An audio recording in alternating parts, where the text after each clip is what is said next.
ছোট একটা কথা শোনো, খুবই ভালো লাগবে। দেখো, সম্পর্ক করতে অনেক সময় লাগে, যে কোনো সম্পর্কই হোক, ঠিক আছে? কিন্তু সেই সম্পর্ক ভেঙে যেতে মাত্র 2-3 মিনিটের ব্যাপার। সে কোনো কারণেই ভেঙে যেতে পারে, তোমার ভুল থাকতে পারে, তার ভুল, যে কোনো কারণবশত হয়তো ভেঙে যেতে পারে।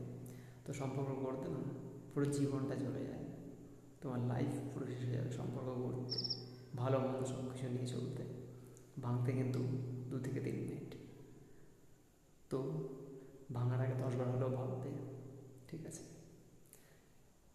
কারণ হচ্ছে 100%-এর মধ্যে কোনো দিন 1% যদি কোনো রকম প্রবলেম হয়, তোমার কিন্তু কোনো রকমভাবে অসুবিধা হওয়ার কথা না, ঠিক আছে?